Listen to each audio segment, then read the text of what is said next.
Welcome to another new video. তো এই ভিডিওতে আমরা জানবো যে মাইক্রোসফট এক্সেলের ব্যাপারে। তো মাইক্রোসফট এক্সেল আসলে কি? এক্সেল হলো একটি উইন্ডোজ ভিত্তিক অ্যাপ্লিকেশন প্রোগ্রাম। এটি এক প্রকার স্প্রেডশিট অ্যানালিসিস প্রোগ্রাম, যেটা মূলত এক্সেলের যাবতীয় হিসেব নিকেশের এবং ডাটা এন্ট্রি ধরনের কাজগুলো করা যায়।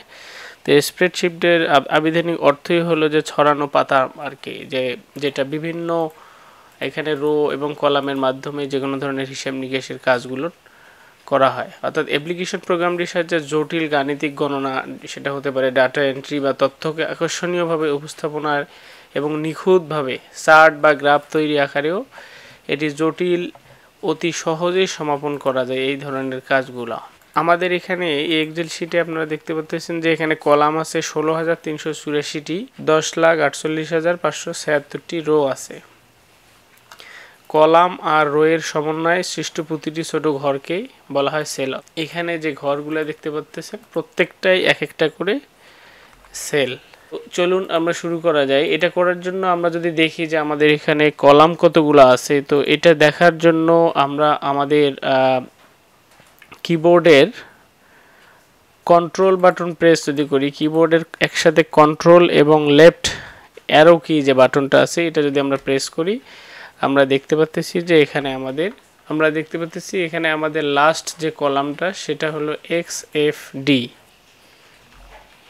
এরপরে আমরা যদি আমাদের সর্বনিম্ন যে কলামের যে অর্থাৎ রোয়ের যে শেষ নম্বরটা আছে সেটা যদি আমরা দেখতে চাই, আবার কন্ট্রোল প্রেস করে যদি আমরা ডাউন অ্যারো কি প্রেস করি, দেখেন আমাদের এখানে দেখাচ্ছে যে 10,48,576টি। সো আশা করি এই জিনিসটা আপনারা বের করতে পারবেন। এখন আবার যদি আমরা আগের অবস্থানে যেতে চাই, আবার কন্ট্রোল প্রেস করে কন্ট্রোল এবং আপার যে বাটন আছে অর্থাৎ কিবোর্ডের যে আপার কি আছে সেটা যদি আমরা প্রেস করি, দেখেন আমরা উপরে চলে গেলাম। এবং যদি আমরা লেফটে যেতে চাই, যে আমাদের ABCD যে আমাদের শুরুর দিকে যে এ কলাম ছিল, এ কলামে যেতে চাই, আবার কন্ট্রোল প্রেস করে আমরা যদি লেফট অ্যারো কি প্রেস করি, দেখেন আমরা আবার আগের অবস্থানে চলে গেলাম। তো এখানে যে উইন্ডোটা আপনারা দেখতে পাচ্ছেন যে এই উইন্ডোতে শুরুতে এ, অর্থাৎ এই যে এ একটি কলাম, বি একটি কলাম, এভাবে আমাদের লেফট সাইড থেকে রাইট সাইড পর্যন্ত যতগুলো আমাদের রো দেখা যাচ্ছে সেগুলো হলো কলাম। এবং নিচের দিকের যে 1 2 3 4 5 অর্থাৎ 10,000 সামথিং যে আমরা একটা নাম্বার দেখলাম, এগুলো সব হলো একটা হলো রো। এবং প্রত্যেকটাই এক একটা করে এই যে ঘরগুলা প্রত্যেকটা এক একটা করে সেল। তো এখানে দেখা যাচ্ছে যে হোমের আন্ডারে এখানে বেশ কিছু অপশন দেখা যাচ্ছে, যে কাট কপি আছে, এখানে ফন্ট আমরা যে ফন্টটা ইউজ করতে চাই, আমরা যদি এখানে কিছু একটা লিখি, এইটাকে যদি আমরা ফন্ট চেঞ্জ করতে চাই, এখানে গিয়ে আমরা এই ফন্টটা চেঞ্জ করতে পারবো। এরপরে এখানে বোল্ড করা যাবে, ইটালিক করা যাবে, যেটা আমরা মাইক্রোসফট ওয়ার্ডে আমরা দেখাই দিছি অলরেডি। সো এরপরে আমরা এখানে আরেকটা জিনিস দেখা যাচ্ছে যে এই ক্লিপবোর্ডের আন্ডারে কাট কপি পেস্ট আছে, এবং এই ফন্টের আন্ডারে এই আমাদের যে আমরা টেক্সটগুলো এখানে হবে, এই ফন্টের আন্ডারে এই টেক্সটগুলোকে কালারাইজ করা, টেক্সটের ব্যাকগ্রাউন্ডকে কালার করা, টেক্সটকে বর্ডার দেয়া, টেক্সট ছোট বড় করা, এখানে এই ফন্টের আন্ডারে যত ধরনের অপশন আছে সেখানে এই কাজগুলো করা যাবে। এরপরে আসেন অ্যালাইনমেন্ট। আমরা এই এক্সেল শিটের ভিতরে যখন আমরা কোনো কাজ করব, তখন এই অ্যালাইনমেন্টের ভিতরে আছে আমাদের টপ অ্যালাইন আছে, মিডিল আছে, লেফট আছে। সো এটাকে আমরা জাস্ট অ্যালাইন লেফট করে দিতে পারি, এইটাকে সেন্টার করে দিতে পারি। অর্থাৎ মাইক্রোসফট ওয়ার্ডের আমরা যে টুলসগুলোর ব্যবহার আমরা করে আসছি বা দেখে আসছি, ঠিক অনেকটা সেম এখানেও আছে, এই অ্যালাইনমেন্টের মধ্যে আছে। কোনো টেক্সটকে আমরা এখানে র্যাপ টেক্সট করতে পারি। এরপরে আছে নাম্বার, এখানে বিভিন্ন ধরনের সিম্বল দেয়া আছে, এই নাম্বারগুলো ইউজ করে আমরা ক্যালকুলেশন করতে পারবো। এরপরে এখানে আছে যে স্টাইলের আন্ডারে আবার এখানে বেশ কিছু অপশন আছে, যে নর্মাল আছে, ক্যালকুলেশন আছে, ব্যাড, এখানে বিভিন্ন ধরনের স্টাইল আছে। এই স্টাইলগুলোতে আমরা কাজ করে করে আমরা প্রত্যেকটা টপিক্সের উপরে আমরা টাচ করব এবং ছোট ছোট অনেকগুলা প্রজেক্ট করব। এরপরে এখানে দেখা যাচ্ছে যে আমাদের সেল আছে, তো সেলের আন্ডারে আমরা এখানে সেল ইনসার্ট করতে পারবো, সেল ডিলিট করতে পারবো এবং এখানে ফরম্যাট দেয়া আছে, এই রো হাইড আছে, অটো ফিট রো হাইড আছে। তো এই কাজগুলো যখন আমরা করব তখন স্টেপ বাই স্টেপ যাব। এরপরে আমাদের এখানে আছে এডিটিং। তো এডিটিংয়ে এখানে শর্ট ফিল্টার আছে, তারপর ক্লিয়ার আছে, অটো সাম আছে, অর্থাৎ আমরা অনেকগুলা নাম্বার লিখে একবারে অটো ক্লিকে ক্লিক করলে আমাদের সাম হবে। এখানে অ্যাভারেজ আছে, কাউন্ট নাম্বার আছে, ম্যাক্সিমাম নাম্বার আমরা বের করতে পারবো 1 থেকে 100-র মধ্যে, মিনিমাম নাম্বার আমরা বের করতে পারবো। মোর ফাংশনে যদি ক্লিক করি এখানে আবার মোর ফাংশনে গেলে বেশ কিছু অপশন এখানে রয়েছে। এই যে বক্সটার ভিতরে অনেকগুলো ফাংশন রয়েছে, আমরা প্রত্যেকটা ফাংশন আস্তে আস্তে করে জানার চেষ্টা করব। তো এখানে প্রথমে যদি আসি যে এই যে এখানে যে একটা মেইন বিষয় যে এই সেলটাতে কিন্তু আমার এই যে আমার এখানে যে পুরো টেক্সটটা দেখা যাচ্ছে, এই টেক্সটটা কিন্তু আমার এই কলামের মধ্যে আছে এবং এই রো এর মধ্যে আছে। এখানে রো হলো কত নাম্বার রোয়ে আছে, 5 নাম্বার রোয়ে আছে এবং কলাম কত, সি। অতএব এইটাতে আমি যখনই ক্লিক করতেছি তখন কিন্তু আমার এখানে শো করছে C5,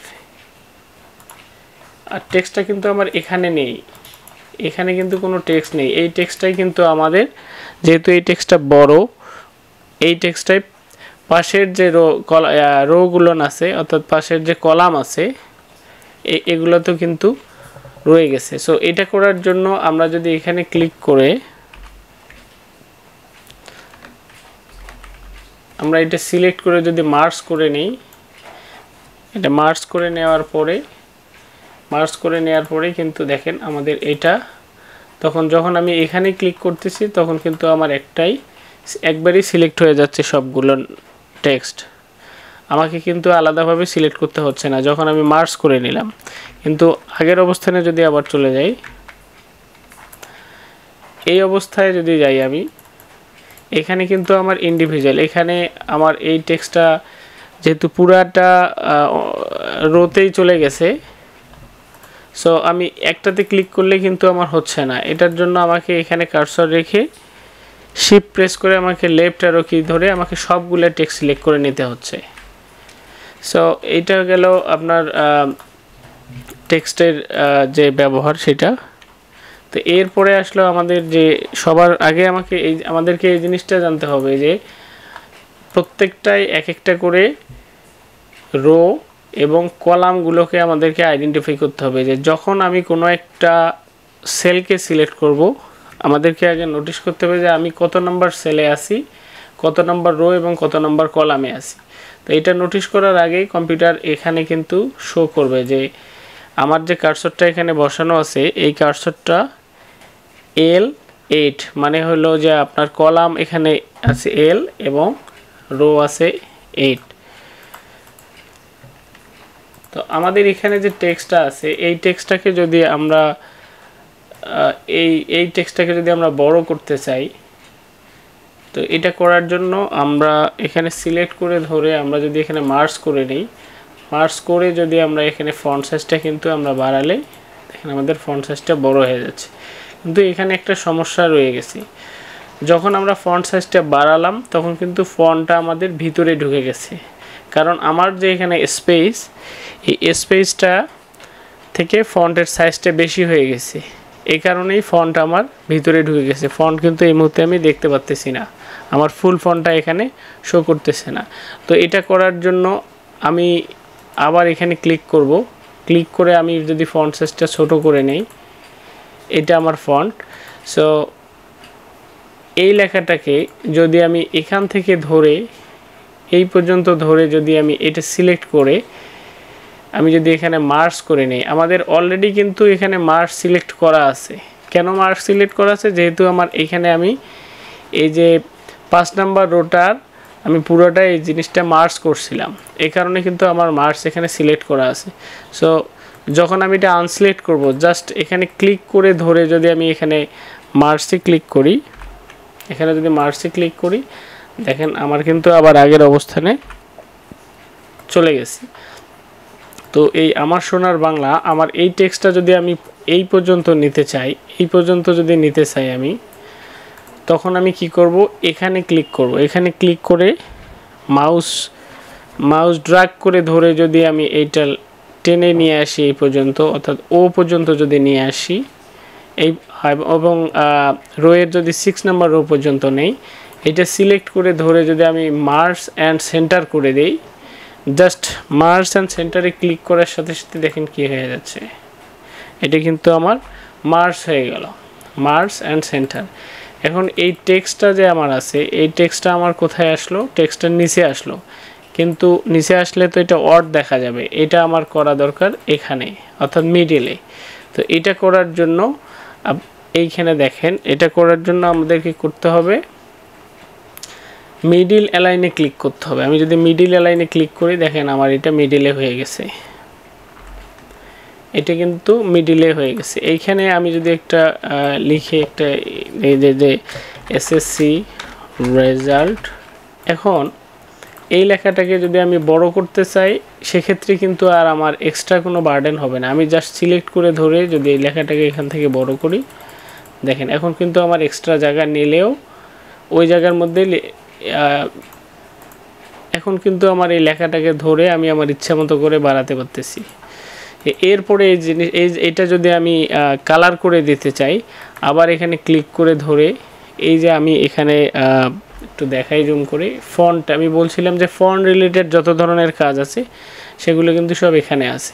এটা যদি আমি কালার করে দিতে চাই, এই যে আমি এখান থেকে কালার করে দিতে পারবো,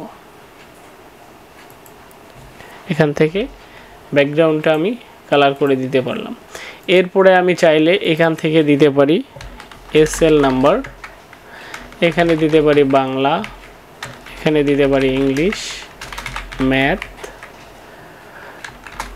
ইসলামিক স্টাডি। এই যে এখানে একটা বিষয় আছে যে আমি একটু জুম করে দেখাই, আমাদের এখানে সিরিয়াল নাম্বারটা এই যে কলামের যে যতটুকু স্পেস আছে স্পেসের মধ্যে হয়ে গেছে, বাংলাও হয়ে গেছে, ইংলিশও হয়ে গেছে, বাট ইসলামিক স্টাডি এই টেক্সটটা কিন্তু আরেকটা সেলে চলে আসছে।